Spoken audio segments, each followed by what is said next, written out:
Bonjour à tous, bonjour à tous pour ce webinaire du salon SME consacré à l'inbound marketing. Alors, moi, je m'appelle Philippe Gasto, je suis fondateur de la société e-Stratégique et j'ai le plaisir d'animer cette conférence avec vous, à la suite de laquelle vous pourrez poser vos questions.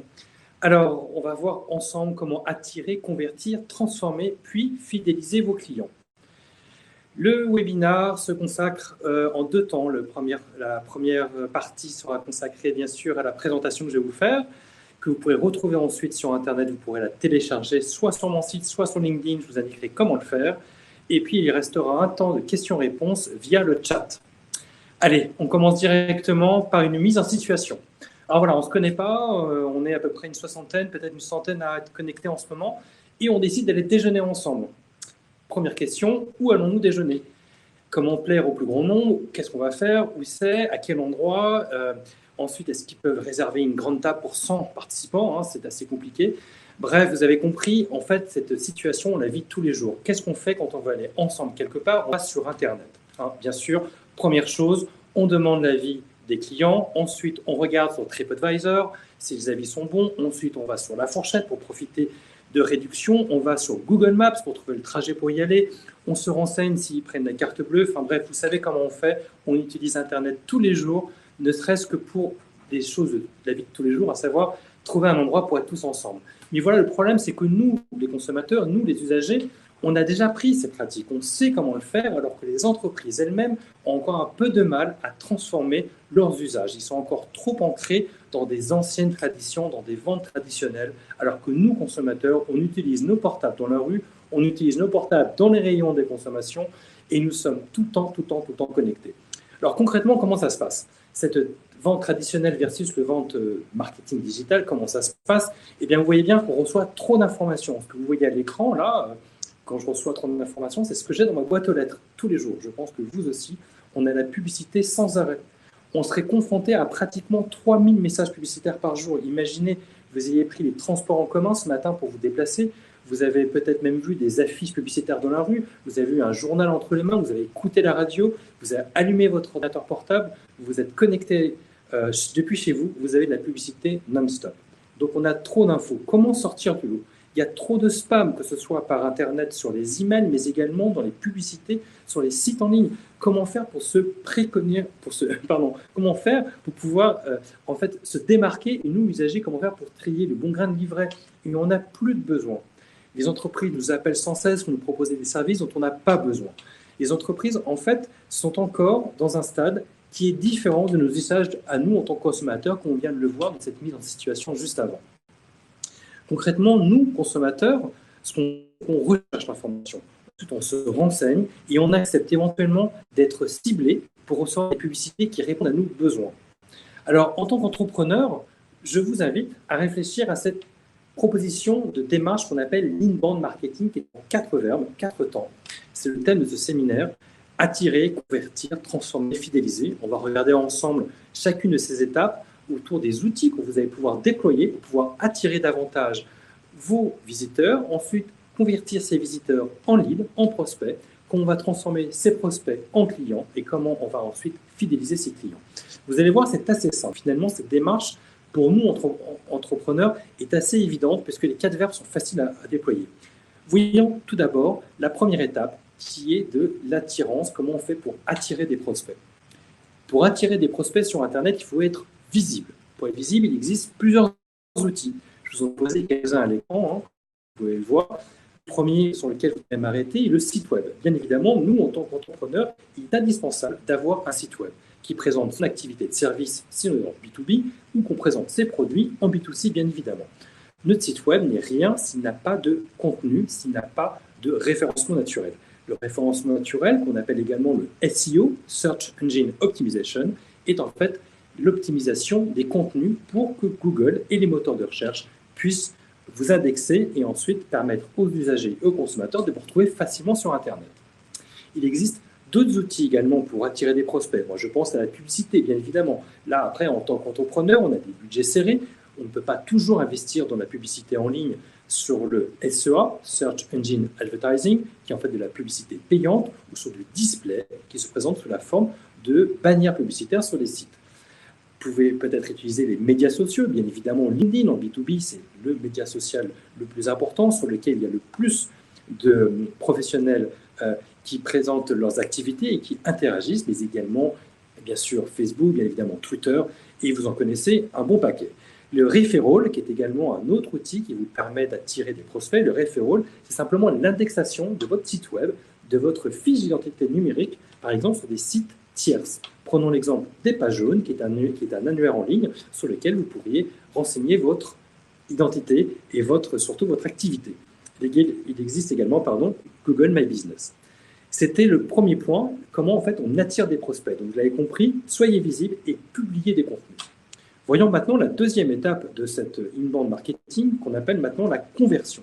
Comment faire pour convertir vos prospects en leads? Donc ça veut dire que les visiteurs sont venus sur votre site web et maintenant ce qu'on souhaite c'est les convertir. En fait, on aimerait leur donner de la réassurance. Alors, il existe plusieurs outils, vous les voyez encore à l'écran avec plein de noms un peu compliqués. En marketing, il y a toujours des noms compliqués, c'est comme ça. Vous avez le premier d'entre eux qu'on appelle le CRO, l'A/B testing. CRO, ça veut dire Custom Rate Optimization ou l'A/B testing. Par exemple, vous avez un site web qui présente votre activité en tant qu'entrepreneur. Présentez 2 pages distinctes, même pourquoi pas de 2 couleurs différentes, et regardez les statistiques. Laquelle convertit le mieux? Laquelle attire le plus de visiteurs? Laquelle attire le moins de visiteurs? À partir de là, vous serez en mesure de choisir celle que vous allez publier. Le lead nurturing ou le marketing automation, ce sont également des techniques pour convertir vos prospects. Le lead nurturing, c'est garder vos prospects au chaud. Par exemple, mettez-leur à disposition des livres blancs, comme vous pouvez le voir dans cette infographie à l'écran. Les livres blancs est un formidable moyen de proposer en fait du contenu additionnel à vos clients. Le contenu premium, ce sont ce que j'appelle moi des articles un peu plus longs que les articles de blog qui sont parfois assez courts, qui peuvent être entre 300 et 800 mots. Le contenu premium, c'est un article un peu plus long qui donne un peu plus de réassurance. Vous êtes entrepreneur, vous avez besoin de faire prendre conscience à vos clients et à vos prospects que vous faites le choix de travailler avec vous, que vous êtes la bonne personne. Proposez-leur des contenus premium avec plus d'informations. Également, faites des vidéos, des webinaires comme aujourd'hui. C'est un moyen pour vous, en tout cas pour moi, de mettre en avant peut-être mes compétences et c'est à vous de juger en fait de la qualité de ce webinaire. Alors, continuons un petit peu sur d'autres techniques. Il existe le retargeting. Et bien évidemment, je pense que la plupart d'entre vous savez ce que c'est. Vous regardez une publicité sur un site de vente en ligne. Ensuite, vous vous déconnectez, vous allez sur un site d'information comme Le Monde, par exemple. Et là, une publicité, comme par hasard, se profile avec le produit que vous avez regardé juste avant sur l'autre site web. Ça s'appelle du retargeting. On vient vous chercher l'information, on va vous reproposer la publicité sur un produit qui vous intéresse. Toujours pareil, pour convertir vos prospects en ligne, vous avez également le social helping. Par exemple, vous pouvez aller sur LinkedIn. Vous êtes entrepreneur, vous vous abonnez à des groupes de discussion qui parlent de votre métier, de votre activité, de votre marché. Et puis, vous pouvez venir en aide à des internautes, à des socionautes exactement, puisqu'ils sont sur les réseaux sociaux. Et vous allez leur proposer, en fait, pourquoi pas, une information, un coup de main, répondre à leurs besoins. Ça s'appelle du social helping, ce qui est différent du social selling, qu'on peut-être on verra un peu plus tard. Vous voyez, la deuxième étape, une fois que vous les avez attirés, maintenant il faut les convertir, il faut leur apporter de la réassurance. Pour cette réassurance, vous devez les convertir sur votre site web, capter leur intention, cibler leurs enjeux. Troisième étape de la démarche inbound marketing, maintenant, c'est de transformer ces leads en clients, parce que bien évidemment, l'objectif quand même final, c'est quand même de transformer des ventes. On est d'accord, en tant qu'entrepreneur, et même pas spécialement qu'entrepreneur, l'objectif final, c'est bien sûr de concrétiser des ventes. Votre site web, bien évidemment, encore une fois, il est votre vitrine numérique, c'est ce qu'il y a de plus important. C'est le lieu sur lequel vous allez pouvoir transformer tous ces leads en clients. Alors, l'animation du site, ce que j'entends par l'animation du site, c'est donc de mettre à disposition sur votre site web des moyens de paiement, de l'e-merchandising, de l'UX. Alors, je vais revenir dessus sur ces notions, bien sûr. Alors, l'UX, c'est ce qu'on appelle l'expérience utilisateur. Est-ce que sur votre site web, en tant qu'entrepreneur, encore une fois, vous avez mis en place une barre de navigation qui permet en fait à vos visiteurs de comprendre en fait quels sont vos services, quels sont les produits que vous leur proposez. Ça, c'est l'expérience utilisateur. Ça peut passer par une barre de navigation, comme je vous l'ai dit, mais ça peut également passer par la mise en place de l'animation du site, par des vidéos, par des blogs, par des fiches produits. L'e-merchandising, c'est un petit peu comme le merchandising, mais pour les boutiques physiques. Là, c'est l'e-merchandising, donc c'est sur Internet. Ça veut dire mettre en avant des promotions. Par exemple, vous achetez 2 prestations et vous en avez une gratuite. Par exemple, vous suivez un webinaire, vous avez une promotion pour ensuite avoir, pourquoi pas, un audit sur votre stratégie digitale. L'e-commerce, comme vous le savez, c'est ce qui englobe toutes les actions commerciales sur un site web en ligne. Surtout, j'insiste sur les moyens de paiement. Qu'est-ce qu'il y a de plus frustrant que vous êtes en train de faire une commande sur Internet, vous avez enfin décidé de passer à l'acte d'achat, vous avez été attiré, vous avez été converti, maintenant vous voulez acheter, et finalement, la boutique en ligne ne permet pas, par exemple, de payer par PayPal, et vous refusez de payer par un autre moyen de paiement, et là, du coup, ça génère de la frustration, et ça vous empêche peut-être même d'aller jusqu'au bout de votre panier d'achat. Donc, il faut être extrêmement vigilant sur votre site web pour faciliter l'achat, de mettre en place toutes les possibilités de paiement, que ce soit, je vous dis, PayPal, carte bleue, et pourquoi pas envoyer un chèque directement au siège social de votre entreprise ou de vous en tant qu'entrepreneur, je dirais vrai. Autre point que je voudrais évoquer avec vous, c'est le marketing automation. Marketing automation, ce sont toutes les actions, évidemment, que vous allez automatiser pour votre marketing. Mettez en place des newsletters, par exemple, mettez en place des actions d'emailing régulièrement, mettez en place des remerciements lorsque quelqu'un se connecte à votre réseau sur LinkedIn, sur Twitter, sur Facebook. Ce sont toutes les actions qui vont vous permettre de ne pas vous-même générer des actions marketing qui sont parfois un petit peu fatigantes, usantes et techniquement qui n'apportent pas grand-chose, pas de valeur ajoutée pour vous. Surtout en tant qu'entrepreneur, c'est encore plus long à mettre en place parce que forcément on est seul. Donc réfléchissez au marketing automation pour adresser vos communications et vos actions ciblées directement à vos clients et prospects. Le trigger marketing, c'est un petit peu différent. C'est-à-dire qu'en fait, on va récupérer le client qui est sur le site web. C'est-à-dire qu'on va vouloir faire en sorte qu'il ne s'en aille pas. On va lui envoyer, par exemple, un interstitiel. C'était une espèce de publicité qui va arriver sur le site web pour lui dire non, partez pas, vous n'avez pas fini l'article en ligne, abonnez-vous à ma newsletter et ainsi vous allez pouvoir avoir d'autres informations par la suite. Vous voyez, donc on retient en fait les visiteurs sur un site web. Alors évidemment, il existe l'intelligence artificielle, l'IA, que vous connaissez en tout cas de réputation, pour ceux qui n'ont pas encore miné là-dedans. C'est aussi un bon moyen de mettre en place des chatbots qui permettent de commencer le début d'une conversation avec vos prospects et vos clients, et ça peut parfois aussi faciliter l'action à l'achat. Mettez en place des argumentaires de vente, bien sûr, et à chaque phase de décision. Les phases de décision, on peut réfléchir à ce qu'on appelle le tunnel de vente, qui est sous la forme d'un entonnoir, comme on dit, où il y a le haut du tunnel, le milieu du tunnel et le bas du tunnel. Ce qu'on appelle le haut du tunnel, c'est le top of the funnel, le TOFU. Le milieu du tunnel, c'est le MOFU, le middle of the funnel. Et tout en bas, c'est le BOFU, le bottom of the funnel. Donc, chacune des étapes de décision prend la forme d'un entonnoir. Donc, ayez des argumentaires de vente adaptés à chacune de ces phases de décision. Si vous êtes en train de vous demander, pour reprendre l'exemple de la mise en situation de tout à l'heure, dans quel restaurant vous voulez aller, l'argumentaire de vente va mettre en avant le fait que c'est facile d'accès, qu'il y a toujours de la place à l'heure du déjeuner. Ça peut être un argumentaire à mettre en avant. Au milieu de la vente, au moment où on va probablement acheter, il faut qu'on puisse avoir un bouton, un call to action, donc ça veut dire un bouton d'appel à l'action, par exemple, pour réserver sa table. Ça serait donc au milieu du tunnel. Et enfin, tout à la fin, sur le top, sur le bottom, bottom of the funnel, donc à la fin du parcours client, à la fin du parcours client, l'idée c'est donc de pouvoir faciliter l'achat et pourquoi pas payer en ligne. Donc les argumentaires de vente à chacune des étapes de décision du parcours d'achat. Le lead scoring, c'est ce qui va vous permettre en fait d'évaluer quel client est plus important qu'un autre. Si par exemple un client sur votre site web fait souvent des achats en ligne, eh bien peut-être que vous pouvez considérer que c'est un client qui est plus important qu'un autre et qui mérite un peu plus d'attention. Donc c'est comme ça que vous allez classer, scorer, mettre des notes tout simplement à vos clients. Le marketing, vous avez vu, il y a un S devant, c'est la contraction entre sales et marketing. C'est en fait l'alignement des ventes et du marketing. C'est extrêmement important de mettre en relation les équipes marketing et commerciales. C'est-à-dire que si demain, les équipes commerciales, ou simplement en tant qu'entrepreneur, encore une fois, quand vous êtes tout seul, c'est la même chose. Quand vous mettez en place un événement, par exemple un webinaire comme aujourd'hui, il faut impérativement que les équipes commerciales, et donc si vous êtes tout seul, c'est aussi à vous de jouxter les deux actions, que les équipes commerciales soient informées de cette action, parce que sinon, bien évidemment, c'est un coup d'épée dans le dos. Le sales automation, c'est la même chose du côté commercial, comme on l'a vu avec le marketing automation. ABM, Account Based Marketing, c'est le fait de choisir sur quel client on va actionner nos actions marketing.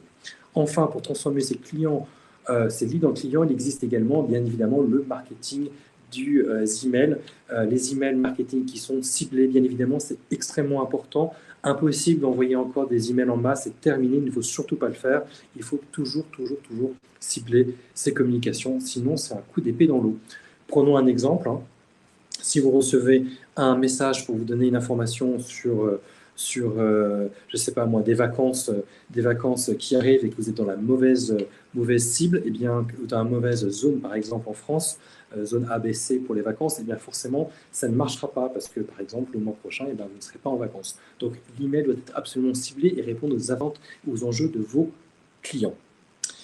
Quatrième et dernière étape, c'est ce qu'on appelle l'engagement de la communauté, l'engagement de son audience. Il faut la fidéliser. Une fois que vous avez attiré, converti, puis transformé, ce sont devenus des clients, maintenant vous allez pouvoir les fidéliser, faire en sorte que vos clients deviennent des ambassadeurs. Alors une marque que tout le monde connaît, Apple, est très forte pour ça. Ce sont même les clients qui deviennent des ambassadeurs de la marque et qui prophétisent au sein de leur communauté en fait les outils et la facilité d'accès avec les outils Apple. C'est un bon exemple. Gardez-le en tête si vous voulez vous en servir. Apple est un bon exemple. Donc, la dernière étape de l'inbound marketing, c'est de faire de vos clients des ambassadeurs. Il existe plusieurs outils. Alors, vous en ai proposé quelques-uns encore à l'écran. Le upsell, le cross-sell et le resell. Quelle est la différence? Upsell, on va proposer une vente supplémentaire. Le cross-sell, ça sera une vente complémentaire. Et le resell, c'est réabonner un client avant la fin de son abonnement. Donc, par exemple, un client qui va sur Amazon, qui va acheter un bouquin, eh bien, il pourrait avoir comme proposition le tome 2 dès que le livre sera sorti. Nous, en tant qu'entrepreneurs, on pourrait proposer, une fois qu'on a fait un service à nos clients, on pourrait lui proposer évidemment un service complémentaire qui lui permettrait de gagner encore en performance. La newsletter est également un bon moyen de fidéliser ses clients puisque la newsletter est adressée à une communauté qui a fait le choix de vous suivre. Donc c'est le moment de leur envoyer des informations régulièrement sur ce que vous mettez en place. D'ailleurs, je vous invite tous à vous abonner à mon newsletter sur istrategique.fr si ça vous intéresse. Vous aurez tous les mois les dernières infos sur mon blog. L'onboarding, c'est quoi? C'est quand vous prenez votre téléphone portable, vous installez une application par exemple, on vous explique pas à pas comment se servir d'une application. Alors nous, en tant qu'entrepreneurs, a priori, on n'est peut-être pas tout à fait concernés, on n'a peut-être pas encore créé d'application mobile, mais pourquoi pas, gardez cela en tête.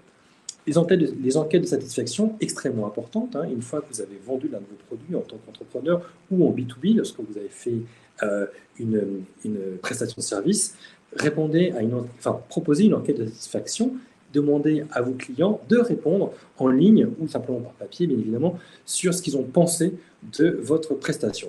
Évidemment, mettez en place des outils de commentaires, d'avis, de témoignages sur votre site web. Laissez la possibilité aux internautes de répondre sur votre blog. En tant qu'entrepreneur, le blog est un très bon moyen de mettre en avant ses compétences et surtout de mettre en avant en fait la facilité avec laquelle on pourrait accompagner un client final. Mettez en place un système de commentaires et surtout répondez-y, j'y arriverai. Les commentaires sont aussi très souvent disponibles sur Google My Business. Encore une fois, toujours prenez le temps d'y répondre, qu'il soit bon ou mauvais, prenez le temps de le faire. Mettez en place des programmes de fidélisation, des programmes VIP. En tant qu'entrepreneur, je ne sais pas si ça peut vraiment s'adapter à nous, mais simplement peut-être proposer des services un petit peu premium pour des clients qui en valent la peine. Ce sont ceux qui vont passer plus de temps avec eux.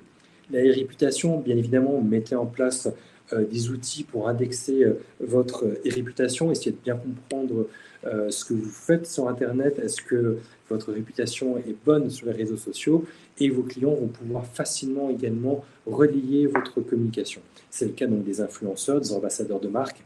Faites de vos clients également donc des ambassadeurs de marque, ça veut dire poussez-les à répondre à votre place sur les rayons, pas à votre place, qui publie à votre place, qui relaie à votre place également tout ce que vous pouvez mettre en ligne sur les réseaux sociaux.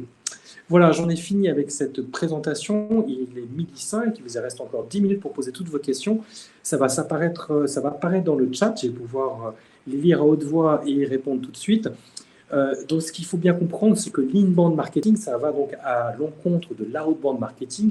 Et peut-être pour résumer et vous laisser prendre le temps de poser vos questions, nous sommes dimanche matin, par exemple, je suis chez moi, je décide d'aller courir au Bois de Boulogne et puis je n'ai plus de basket. Dans ces cas-là, première chose que je fais, je vais sur Internet, je vais chercher la première boutique qui est ouverte un dimanche matin, pas très loin de chez moi, pour acheter une paire de baskets. Elle est ouverte, je trouve le chemin pour y aller, je l'achète et je vais pouvoir courir. Ça, c'est de l'inbound marketing. Je suis consommateur, je suis allé chercher l'information. L'outbound marketing, ce sont les marques qui vont pousser de l'information. Nous sommes dimanche matin, Decathlon m'envoie une publicité pour des raquettes de tennis. Malheureusement, je ne fais pas de tennis, je fais du running. Donc, du coup, la communication a été ratée. Vous voyez, c'est bien ça la différence entre l'inbound marketing.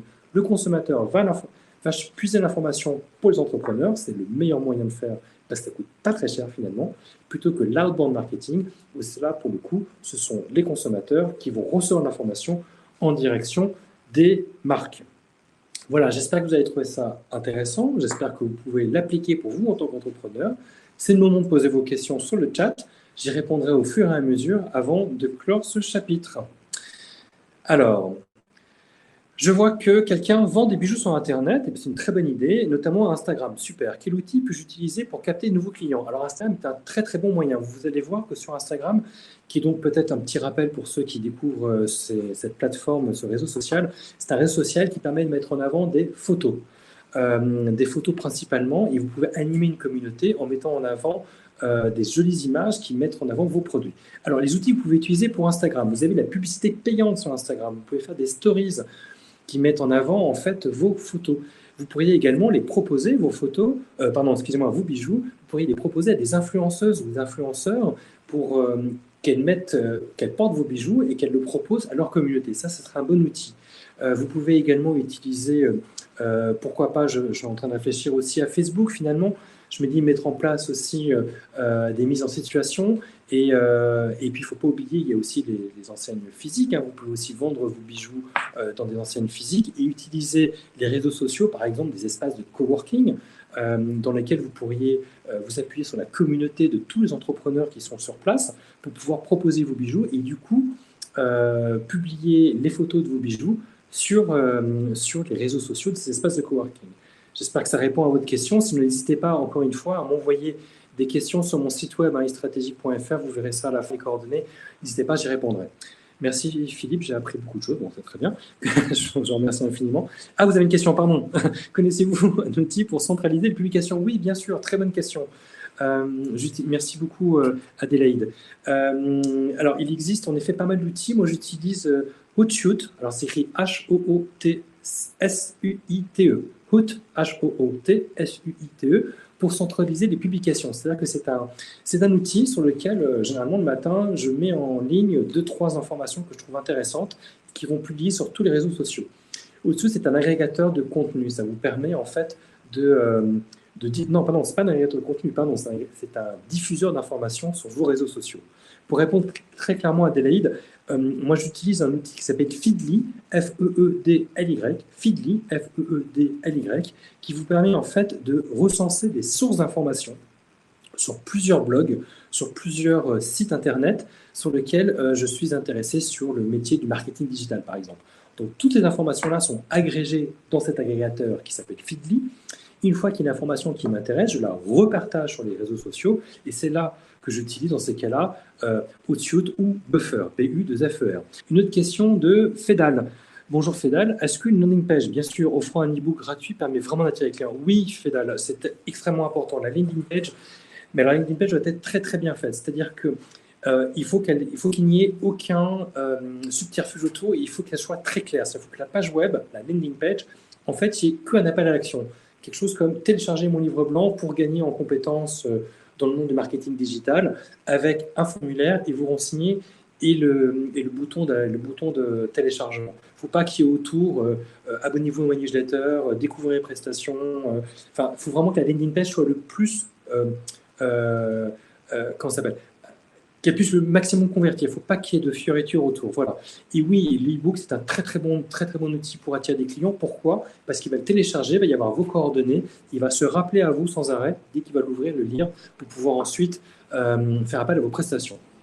Alors, une autre question de Guidi. Bonjour aussi Guidi. Une entreprise de services prestations intellectuelles comme le coaching, quels sont les outils les plus adaptés? Alors, B2B, c'est ce que je fais également. C'est donc Twitter et LinkedIn, indispensable. Le site web, bien évidemment. Un site web sur lequel vous pourriez également mettre en place un blog. Alors, je ne sais pas si vous entendez, il y a du bruit autour de moi. J'espère que c'est clair pour tout le monde. C'est un hélicoptère, ça va passer bientôt. Donc, un site web sur lequel il y a un blog, c'est ce qui est le plus important. Ça vous permet de mettre en avant vos compétences de coaching. C'est extrêmement important. avec ensuite des publications régulières sur LinkedIn et Twitter. Ce sont les meilleurs outils, Guidi.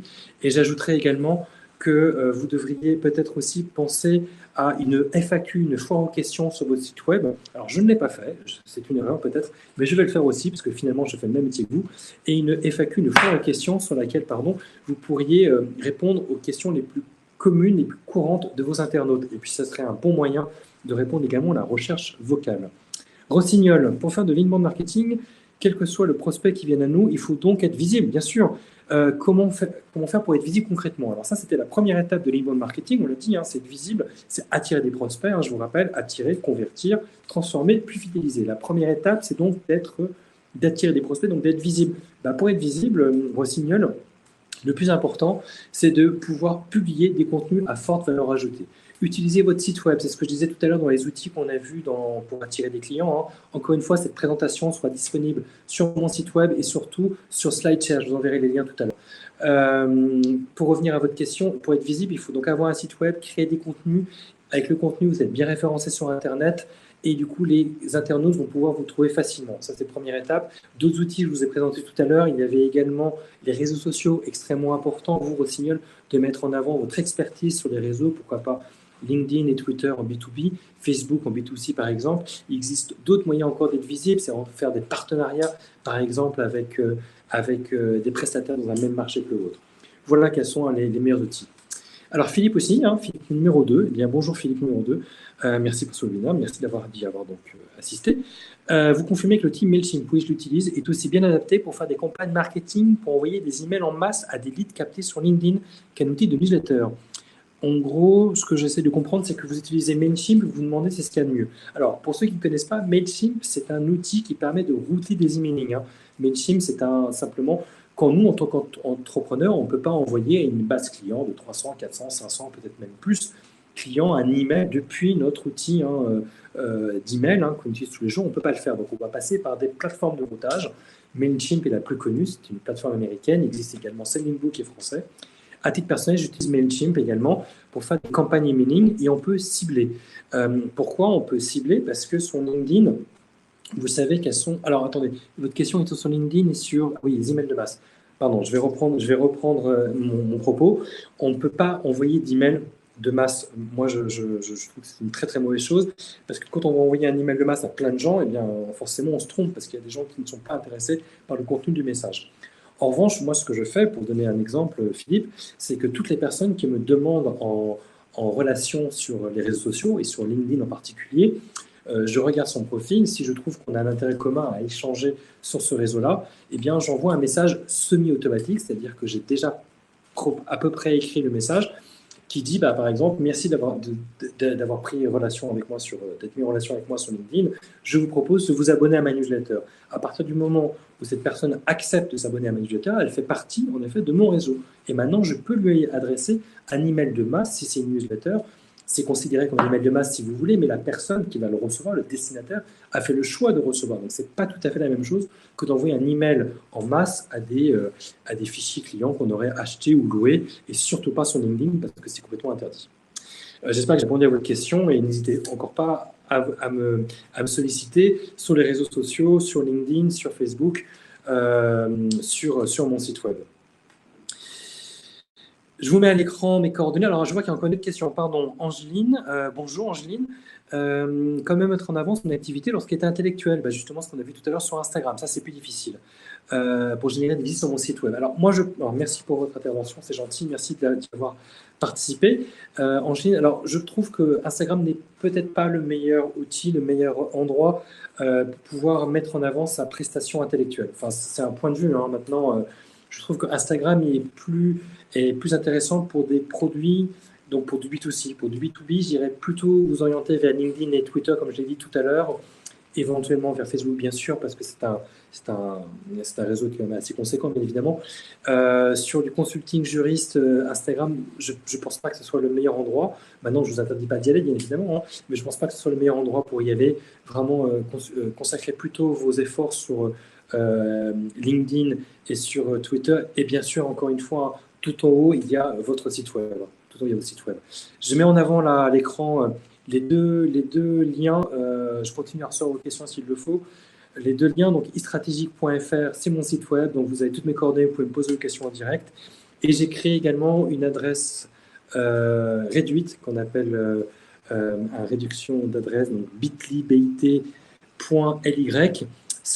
donc j'ai fait SME Gasto, c'est moi, mon nom de famille, SME Gasto Inbound Marketing, pour pouvoir vous connecter et télécharger sur le SlideShare de LinkedIn cette présentation. Si vous ne la retrouvez pas, utilisez mon site web, istratégique.fr, passez par le salon SME pour retrouver tout ce que vous voulez. Je serai toujours disponible pour répondre à vos questions. S'il n'y a pas d'autres questions, en tout cas là dans le chat, apparemment non, je regarde. En tout cas, merci pour ceux qui ont assisté à ce webinaire. Merci d'y avoir participé via le chat. Je suis ravi si ça a pu vous aider en tant qu'entrepreneur. On est souvent seul et l'inbound marketing, c'est un bon moyen de mener beaucoup de choses tout seul à moindre coût. Donc vraiment, j'espère que ça vous a donné plein d'idées. Et si vous avez des doutes et des questions, je suis encore là pour y répondre. Merci à tous, bonne journée, bon après-midi, bon appétit si vous passez à la table. Et j'espère à bientôt.